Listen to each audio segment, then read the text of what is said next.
Voyant ça, j'ai fait couler l'âme parce que j'étais devant la télé, je pensais que le Gabon devait aller. Mais quand on m'a dit le Gabon est éliminé au premier tour, ça m'a vraiment fait mal. J'ai fait couler des larmes.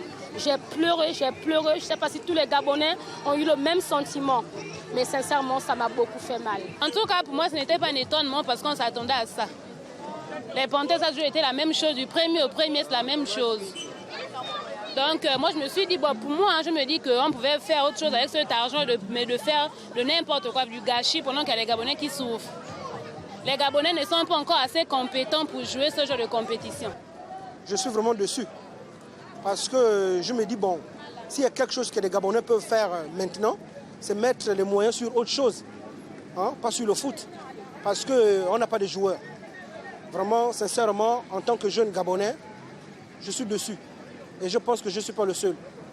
Il y a des routes, il y a des villageois qui souffrent. On met des moyens sur autre chose, mais pas sur le ballon. Cette canne divise. Il n'y a pas vraiment un engouement autour de cette canne. Mais nous nous trompons. Nous ne devons pas mélanger la politique et le sport.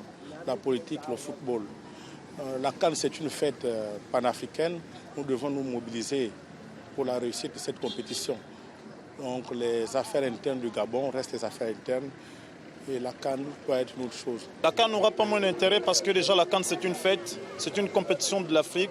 Moi je loue encore le courage de tous ceux qui vont s'élever. Je pense qu'ils doivent s'élever parce que c'est un événement que nous organisons au Gabon et que les Gabonais devraient être partout massivement dans les stades pour encourager le reste des équipes qui sont en compétition.